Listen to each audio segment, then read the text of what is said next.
अस्सलाम वालेकुम dear students. आज हम पढ़ेंगे थ्योरम नंबर 25.4 यूनिट 25 का कॉर्ड्स ऑफ ए सर्कल का। तो थ्योरम में हमारे पास कि if two chords of a circle are congruent then they will be equidistant from the centre.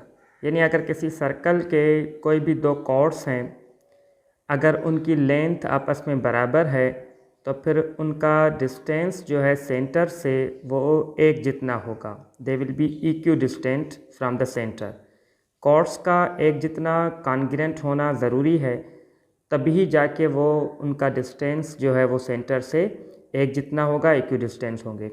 तो गिवन है हमारे पास सर्कल विद सेंटर ओ। हमने एक सर्कल बनाया है किसी भी रेडियस का, तो उसका सेंटर ओ है, तो उसके टू कॉन्ग्रुएंट कॉर्ड्स हम पहले बनाएंगे, ए बी और सी डी। ठीक है ना। तो पहले हम कॉर्ड्स बना लें। तो ये कॉर्ड्स हमारे पास आ गए। इन दोनों की लेंथ जो है वो आपस में क्या है, बराबर है। कॉन्ग्रुएंट कॉर्ड्स हैं ये। ठीक है ना। आप चाहें तो आमने सामने ना बनाए, किसी और जगह पे भी बना सकते हैं। तो किसी भी कॉर्ड का जो सेंटर से डिस्टेंस होता है वो होता है उसके ए बी कॉर्ड के मिड पॉइंट से उस सेंटर तक जो परपेंडिकुलर डिस्टेंस होता है वही डिस्टेंस कहलाता है सेंटर और कॉर्ड के बीच का। वैसे तो सेंटर से यहाँ तक बहुत सारे डिस्टेंस होंगे, लेकिन हम जो इसका डिस्टेंस लेते हैं वो परपेंडिकुलर लेते हैं क्योंकि वो शॉर्टेस्ट डिस्टेंस होता है। तो ओ ई हम बनाने जा रहे हैं परपेंडिकुलर टू ए बी। तो ई जो होगा ना वो उसका मिड पॉइंट होगा ए बी का। ये ई पॉइंट आ गया इसका मिड पॉइंट। तो ये ओ ई जो है ये इनका डिस्टेंस है। सिमिलरली जो है वो ओ एफ बनाएंगे परपेंडिकुलर टू सी डी। यहाँ पे एफ लेंगे, ये मिड पॉइंट है एफ किसका, सी डी का। तो ये ओ एफ जो डिस्टेंस है ये सी डी कॉर्ड और इस सेंटर के बीच में है। तो हमने प्रूव ये करना है कि ये दोनों डिस्टेंसेस जो हैं आपस में क्या हैं, बराबर हैं, कॉन्ग्रुएंट होंगे, ओ एफ और ओ ई। मतलब इस कॉर्ड का यहाँ तक का डिस्टेंस, सेंटर तक का कॉर्ड का डिस्टेंस और दूसरे कॉर्ड का सेंटर तक का डिस्टेंस दोनों इक्वल होंगे। तो वो हमें प्रूव करना है कि O E is congruent to O F. तो हमने कंस्ट्रक्शन में ये करना है कि ओ ए को मिला देना है और ओ सी को मिला देना है। तो ओ ए को हमने मिला दिया ताकि एक ट्राइंगल आ जाए, और ओ सी को मिला दिया हमने ताकि दूसरा भी हमारे पास एक ट्राइंगल आ जाए। अब इन दोनों ट्राइंगल्स की हम करेंगे करेस्पॉन्डेंस। पहले हम क्या करें कि डिस्टेंसेस की बात करें कि ए ई का डिस्टेंस कितना होगा और सी एफ का डिस्टेंस कितना होगा। तो ए ई जो है वो हाफ है किसका, ए बी का, क्योंकि ई हमने जो है वो मिड पॉइंट लिया है और ओ ई ने इसको बाइसेक्ट किया है कॉर्ड ए बी को। सिमिलरली सी एफ जो है ये भी सी डी का हाफ है, क्योंकि ओ एफ ने इसको सी डी को बाइसेक्ट किया है। तो सी एफ जो है ये हाफ ऑफ सी डी है। ठीक है। और जैसे कि हम जानते हैं कि ए बी और सी डी की लेंथ जो है ना वो आपस में इक्वल है। ये हमें गिवन है क्योंकि टू कॉर्ड्स जो हैं वो कॉन्ग्रुएंट हैं। तो अगर ए बी और सी डी आपस में कॉन्ग्रुएंट होंगे तो ए बी और सी डी का जो भी हाफ हाफ होगा, यानी ए ई सी एफ जो कि इनके हाफ हाफ हैं, वो भी आपस में क्या हो जाएंगे, कॉन्ग्रुएंट हो जाएंगे। जैसे कि ए बी कॉन्ग्रुएंट है सी डी के, तो ए ई जो है वो कॉन्ग्रुएंट होगा सी एफ के। इन 1 2 3 को यूज़ करके हमने ये स्टेटमेंट लिया है। तो अब हमारे पास ए ई और सी एफ ये दोनों कॉन्ग्रुएंट आ चुके हैं हमारे पास। अब हम ट्राइंगल की करस्पॉन्डेंस करने जा रहे हैं।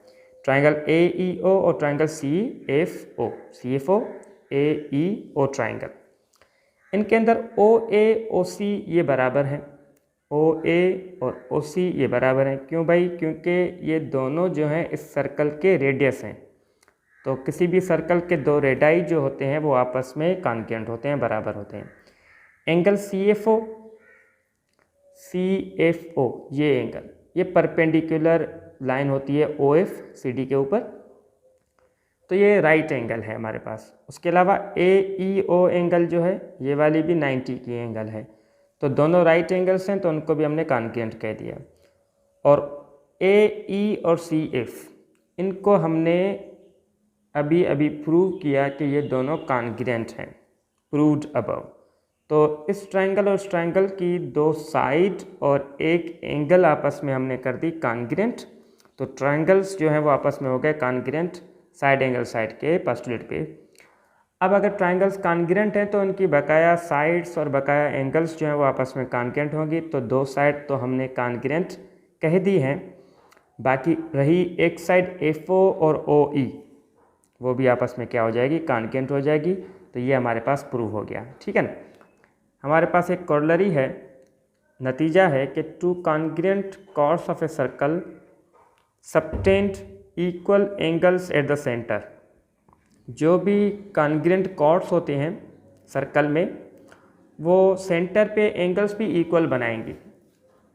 देखें ये कॉन्ग्रुएंट कॉर्ड है, तो इन्होंने यहाँ पे सेंटर पे जो एंगल बनानी है इस लाइन से OE से यहाँ पे एक एंगल बनी है और एक एंगल ये बनी है, तो ये दोनों एंगल्स भी आपस में अब कॉन्ग्रुएंट हो जाएंगी ड्यू टू कॉन्ग्रुएंसी, ठीक है ना।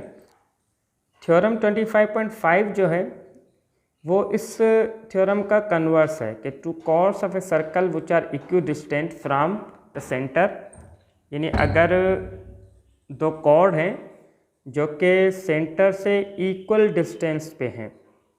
अभी हमने प्रूव किया कि अगर दो कॉर्ड कॉन्ग्रुएंट हैं तो वो इक्वल डिस्टेंस पे होंगे। इसमें कह रहा है कि दो कॉर्ड इक्वल डिस्टेंस पे हैं सेंटर से, तो वो क्या होंगे, कॉन्ग्रुएंट होंगे। तो वो भी आप प्रूव उसी तरीके से ट्राइंगल्स बना के उनको कॉन्ग्रुएंट करके ट्राइंगल्स को आप प्रूव कर सकते हो। इसका भी कोरोलरी वही होगा कि if two chords subtend equal angles at the centre then they are congruent, यानी अगर दो कॉर्ड एक जैसी एंगल्स बना रही हैं सेंटर पे तो फिर वो क्या होंगे, कॉन्ग्रुएंट होंगे।